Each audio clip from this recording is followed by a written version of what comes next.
Pourquoi tu fais ce que tu fais? Est-ce que tu penses qu'on a un libre arbitre, qu'on peut décider consciemment ce qu'on veut? Alors oui, mais non.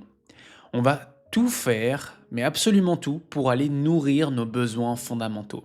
La plupart du temps, on n'est pas conscient de nos besoins fondamentaux, mais on va chercher un véhicule, un moyen pour aller combler, pour aller nourrir ces besoins que je vais te présenter maintenant. Je vais te présenter les 6 besoins fondamentaux de chaque être humain. On a tous ces 6 besoins fondamentaux, mais on va avoir une hiérarchie différente. Cette pyramide, elle a été avant tout développée par Abraham Maslow, sauf que ce que je vais te partager, ça va être la pyramide un peu modernisée qui a été développée plus par Tony Robbins, et moi je vais t'enseigner ce que j'ai appris avec Tony Robbins. Commençons d'abord par le premier besoin, ce besoin de certitude. C'est ici, ton cerveau va faire absolument tout pour aller vers plus de plaisir que de douleur. Et c'est pour ça que certaines personnes vont préférer rester dans leur zone de confort, rester dans leur routine parce que c'est confortable. Ils ont une certaine forme de contrôle et ils savent exactement ce qu'ils vont faire. Et si ils savent exactement ce qu'ils vont faire, il y aura moins de variété. Du coup, il y aura plus de plaisir. Il y a toujours une sensation de plaisir de dire, ah, tiens, c'est exactement comme je le pensais. Ah tiens, je l'avais imaginé. Et c'est pour ça que certaines personnes vont se saboter, ils vont avoir une certaine forme de succès, ils commencent à lancer leur activité de coaching, mais au fond d'eux, ils se disent je ne mérite pas, c'est pas fait pour moi, je me sens pas légitime. Qu'est-ce qu'ils vont faire? Ils vont se saboter pour pouvoir dire je le savais. Cette personne va nourrir ce besoin de certitude, de pouvoir dire je le savais que j'allais pas réussir. Maintenant, toi, est-ce qu'aujourd'hui tu as ce besoin de certitude, mais que tu le fais par défaut, au lieu de nourrir tes besoins de manière consciente, d'aller designer ta vie pour aller nourrir tes besoins? Est-ce qu'aujourd'hui tu vis par défaut et justement ça t'emmène à te saboter? Quand tu comprends tes besoins, ça va te permettre de mieux te comprendre, mieux connaître tes clients, ça va t'aider également à mieux vendre. Si aujourd'hui ton client il a ce besoin de certitude, eh ben ça va être important que tu le rassures dans cette certitude, de l'aider également à changer sa perception qu'il a de la certitude. Pourquoi certaines personnes prennent du plaisir dans l'inconfort? C'est pas qu'ils n'ont pas le besoin de certitude, c'est ils sont maintenant certains qui vont avoir du plaisir. Ils sont certains qui vont avoir de la croissance dès lors qu'ils sortent de leur zone de confort. Le même besoin va être comblé, mais avec une perception totalement différente. Le deuxième besoin, ça va être le besoin de variété. Donc là, on va aller chercher de l'extravagance, on va sortir de sa zone de confort, on veut vivre plein d'expériences, on veut se nourrir, on n'aime pas du tout la routine ici. Je vais te montrer comment déjà ces deux besoins vont venir en conflit. Imaginons, tu es dans une relation et ton partenaire a le besoin de certitude. Et toi, tu as le besoin de variété. C'est ce que tu veux combler. Tu n'aimes pas la routine, tu aimes bien vivre plein d'expériences, tu aimes bien avoir des shots d'adrénaline, du plaisir, tu aimes bien voyager. Tu vois, tu es constamment à la recherche de variété.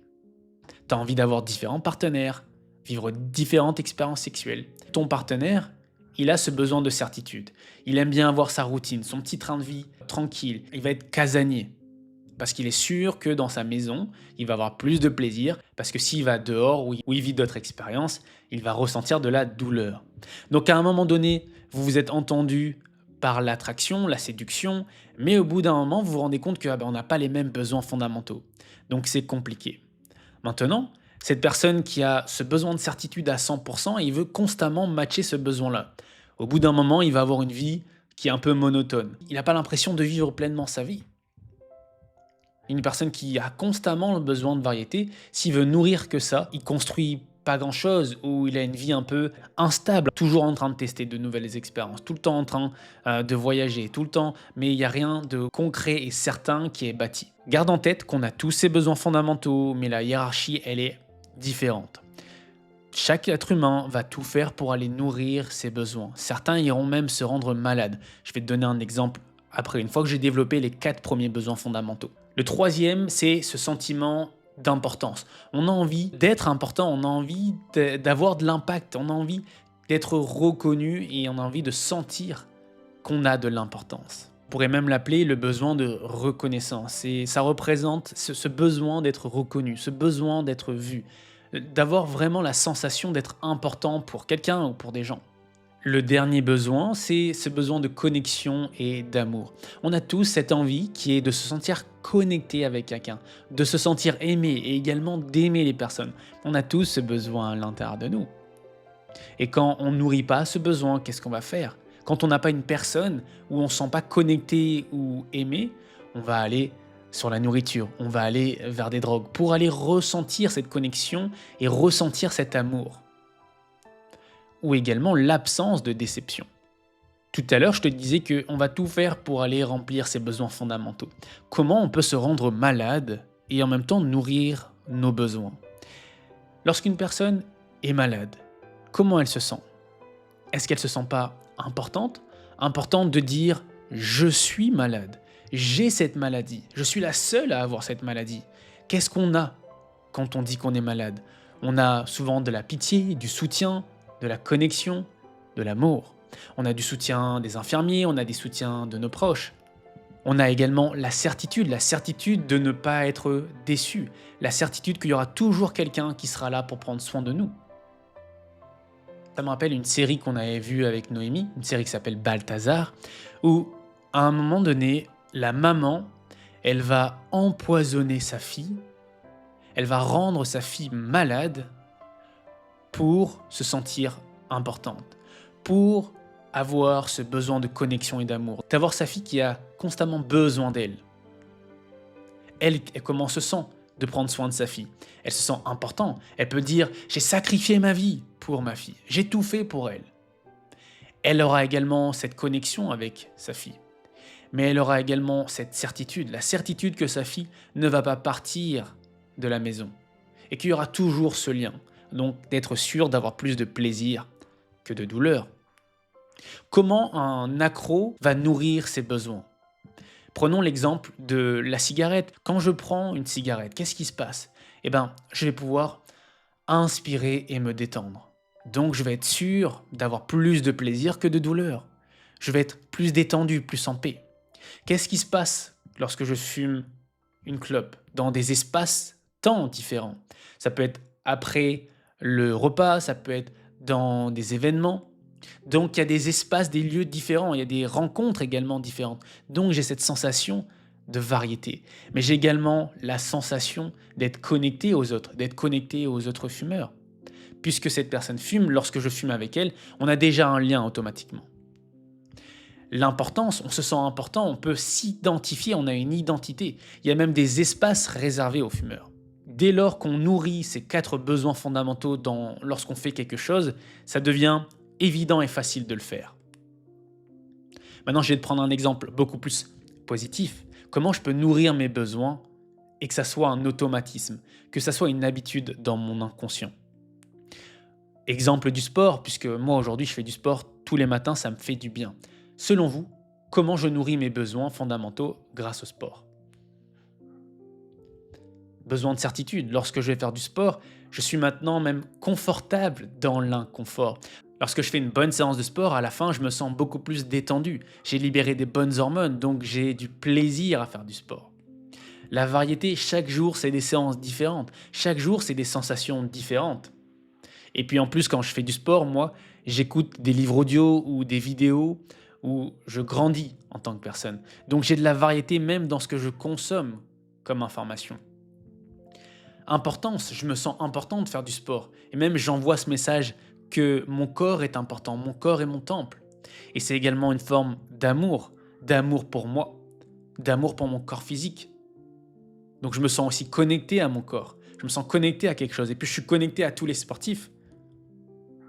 Quand je montre mon corps, je me sens également important. Important de dire je prends soin de moi. Tu vois à quel point je nourris mes besoins. Mais si tu n'es pas conscient de ça, tu vis une vie par défaut. Quand tu es conscient de ça, tu peux designer ta vie pour être sûr de nourrir tes besoins. Maintenant, prenons l'exemple de coaching. Dans les 4 besoins fondamentaux, on ira voir les 2 derniers qui sont les besoins pour ton âme. Comment tu peux nourrir tes 4 besoins grâce à ton activité de coaching.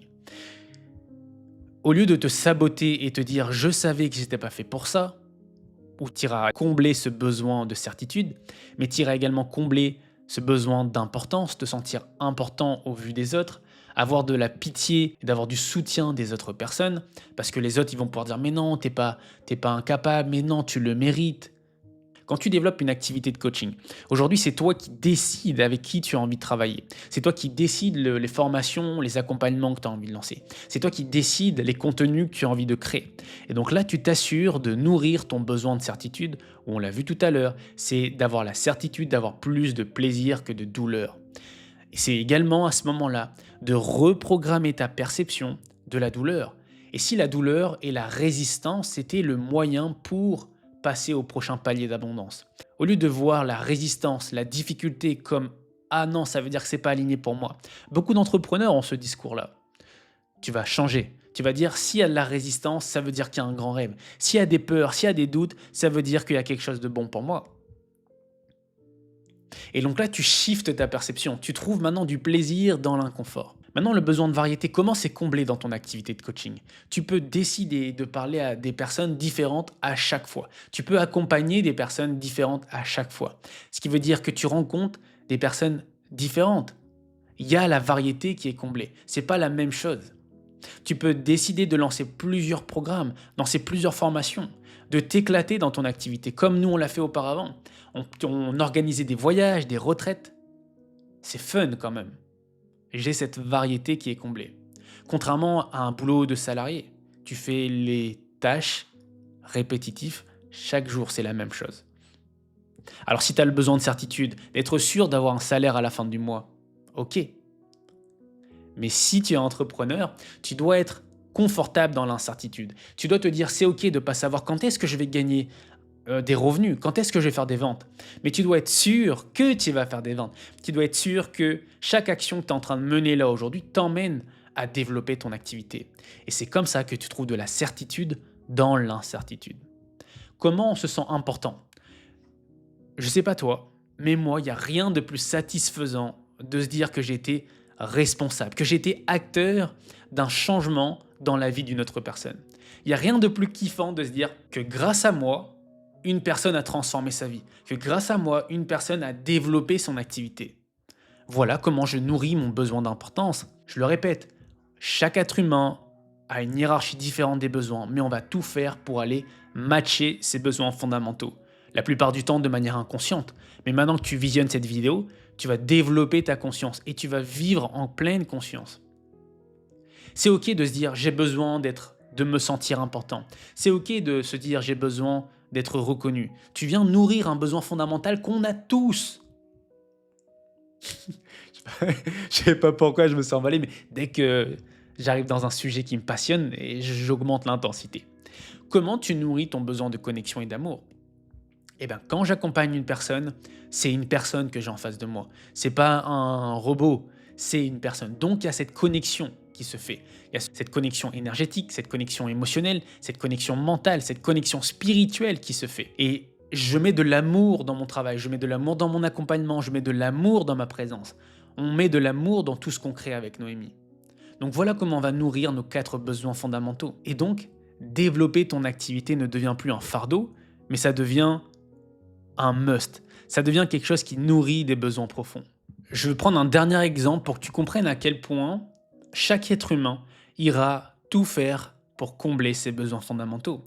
Un meurtrier, lorsqu'il veut combler ses besoins fondamentaux, qu'est-ce qui se passe dans son esprit? C'est à cette question-là qu'on va répondre. Pourquoi ce meurtrier tue? Lorsqu'il pose un flingue sur la tempe d'une victime, quel besoin il va nourrir en faisant ça? Est-ce qu'il ne se sentirait pas important? Il se sent important pour l'autre, parce que c'est lui qui a sa vie entre ses mains. Il y a une connexion immédiate qui se fait entre la victime et le meurtrier. Et c'est même pour ça que certains développent ce syndrome de Stockholm. C'est ils tombent en amour pour leur victime ou pour leur bourreau, là, en l'occurrence, dans notre exemple. Donc, le meurtrier qui pointe un flingue, il se sent important, il y a une connexion qui se fait avec sa victime, il Il a de la variété, il a cette adrénaline qui arrive dans tout son système. Il est sur le point de tuer quelqu'un. Donc c'est quelque chose de nouveau, si c'est pas un tueur en série, bien sûr. Et il a de la certitude. C'est lui qui est en contrôle. Donc il se sent certain. Il contrôle la situation. Voilà comment une personne va nourrir ses besoins. Voilà pourquoi il fait ce qu'il fait, pour nourrir des besoins fondamentaux. Maintenant, on va voir les deux derniers besoins qui sont les besoins spirituels, ceux qui vont nourrir ton âme. Le premier, c'est le besoin de croissance. Chaque être humain qui vient sur cette terre a ce besoin profond de grandir en tant que personne, de devenir meilleur. Et c'est pas cette vision de se dire je ne suis pas assez donc je dois devenir meilleur.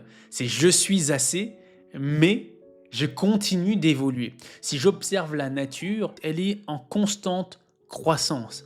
Un arbre, il se dit pas tiens, je m'arrête, je suis assez. Non, un arbre remplit sa fonction, son dharma. Et son dharma pour l'arbre, c'est de grandir, de pouvoir aspirer le dioxyde de carbone et de rejeter de l'oxygène pour qu'on puisse tous respirer. Donc le besoin de croissance, pour te simplifier, c'est de grandir en tant que personne. En termes de compétences, de grandir sur le plan physique, mental, émotionnel, énergétique et spirituel. Tous les domaines, comme la nature. La nature, elle se dit pas à un moment donné, bon, ça y est, j'ai assez grandi, je vais arrêter maintenant. Non, soit elle croît, soit elle meurt. Et c'est exactement la même chose pour toi. C'est pour ça que certains partent en burn-out, en dépression. C'est que déjà, ils nourrissent plus leurs besoins de manière consciente, mais ils vont pas nourrir les besoins fondamentaux de leur âme, qui est de la croissance. Et le dernier, qui est ce besoin de contribution. On a tous cette envie, du moins certains ont, cette envie de contribuer, d'aider, de partager, de sentir que notre existence, elle a un but plus grand. Elle a un but qui est d'aider l'autre. Et c'est pour ça que la plupart des philanthropes se sentent épanouis, ils sont heureux, parce qu'ils contribuent, parce qu'ils ont l'impression de grandir en tant que personne. Du moins, ils grandissent en termes spirituels. Ils vont combler ces besoins fondamentaux. Et c'est exactement ce que toi tu fais dans ton activité de coaching. On a vu comment nourrir les 4 besoins fondamentaux, mais ça vient nourrir également ces 2 besoins-là. Le besoin de croissance. Tu sais que plus tu grandis en tant que personne, plus tu vas pouvoir générer des revenus, mais surtout mieux accompagner tes clients. Contribution, à chaque fois que tu crées du contenu ou tu aides des personnes, tu es dans cette contribution. Lorsque tu crées ce contenu-là, c'est une forme pour moi de contribution. Je contribue à permettre à des personnes de mieux se comprendre. Et donc ça me nourrit de créer du contenu. Un dernier exemple. Aujourd'hui, je sais que c'est un problème pour les entrepreneurs dans le milieu du bien-être. C'est de créer du contenu. Parce qu'ils n'ont pas conscience que créer du contenu peut venir nourrir des besoins. Comment aujourd'hui ça me fait kiffer de faire des contenus? Comment ça me nourrit? Je suis certain de ce que je vais faire parce que c'est moi qui ai choisi la thématique. Ensuite, la variété. À chaque fois que je crée une pièce de contenu, ce sont des contenus différents. Je me sens important que toi, tu visionnes ma vidéo. On développe une certaine forme de connexion et d'amour. En tout cas, moi, je mets de l'amour dans cette pièce de contenu. Et toi et moi, toi, à force de regarder mon contenu, il y a une forme de connexion que tu crées avec moi. Et ça nous aide également à développer notre activité parce qu'il y a une connexion qui se fait plus facilement avec les personnes qui consomment notre contenu. À chaque fois que j'apprends des connaissances, ça me donne envie de les partager. Donc je sais que plus je grandis, mieux je vais pouvoir accompagner mes clients, mais je vais aussi pouvoir créer du contenu plus pertinent. Comme je te l'ai dit, créer du contenu, ça me permet de nourrir ce besoin de contribution. Cette pièce de contenu contribue à aider les entrepreneurs dans le milieu du bien-être à mieux se comprendre, mieux accompagner leurs clients. La question que tu peux te poser maintenant, c'est comment découvrir mes 6 besoins fondamentaux, du moins la hiérarchie de mes besoins, afin que tu ailles consciemment les nourrir. On a créé un questionnaire que tu vas pouvoir répondre. Tu vas avoir des questions qui te permettent de comprendre, ok, quels sont les besoins que je vais nourrir. Et à la fin, ça va te donner un tableau comme ça. Donc là, c'est un exemple où on va avoir une hiérarchie des besoins. Puis ensuite, on a créé également une carte mentale pour aller plus loin, où on a répertorié les 6 besoins fondamentaux avec un résumé de chaque besoin pour que tu puisses maintenant intégrer le besoin. Donc là, par exemple, le besoin de certitude, c'est ce besoin de sûreté, de sécurité, de stabilité, de prévisibilité et de confort. l'assurance d'éviter la douleur et d'obtenir du plaisir en modifiant son environnement. Et là, tu vas découvrir les croyances, comment ces croyances te servent, les principes que vous perdez de vue. Enfin, tout un résumé pour que tu puisses encore plus et mieux te comprendre. Si on regarde un peu comment tu peux atteindre tes objectifs, et bien là, tu as un résumé qui t'explique exactement comment tu vas pouvoir atteindre ton objectif si tu as ce besoin de certitude en premier. Imagine d'avoir cette carte mentale, d'avoir ces questions pour toi, mais également pour tes clients et tes proches. Ça va te permettre vraiment d'aider ton client à mieux se comprendre, mieux se connaître, et puis surtout de créer une vie par design. Combien de personnes vivent une vie par défaut? Et tu l'as vu dans cette vidéo, on va faire absolument tout ce qu'on peut faire en notre pouvoir pour aller combler ces besoins fondamentaux. Donc là, l'idée, tu vas aller faire le test pour découvrir quels sont tes besoins et ensuite tu iras lire les 6 besoins fondamentaux pour mieux te comprendre. Où est-ce que tu vas retrouver ces 6 besoins fondamentaux? Ça va être dans le programme MMD, donc tu as juste à cliquer sur le premier lien dans la description, rejoindre le programme, tu vas avoir en plus de cet outil 8 autres outils pour avoir plus de légitimité, plus de confiance, d'avoir une méthodologie également pour créer tes accompagnements. Tu vas savoir exactement comment apporter une transformation profonde, rapide à tes clients. Tu vas avoir un peu notre philosophie, notre méthodologie pour que tu puisses, toi, créer des meilleurs accompagnements, pour que tu puisses créer plus d'impact dans la vie de tes clients. Et encore une fois, notre méthodologie, elle est la suivante. Être pour faire, pour enfin avoir. Mais pour être, il faut se connaître. Pour faire des actions alignées à notre être et enfin avoir ce qu'on désire profondément. On est dans une société qui nous coupe de toute cette dimension d'être et on nous focalise sur l'avoir, avoir, avoir. Dans notre école, on met l'accent sur ta transformation personnelle, sur ta dimension d'être pour pouvoir faire des actions alignées et enfin avoir ce que tu désires profondément. Et c'est pas avoir des choses que tu veux. Ce que tu veux, c'est avoir des émotions. Et quand tu as compris ça, tu peux te le donner maintenant. Tu n'as pas besoin d'avoir cette chose. Maintenant, apporte-toi ces émotions et tu verras que cette chose que tu convoites, soit tu t'apercevras que tu n'en as plus besoin, soit ça arrivera plus rapidement dans ta réalité. Clique sur le lien dans la description, rejoins le programme MMD, fais le test et au moins tu nous partageras ensuite la hiérarchie de tes besoins fondamentaux.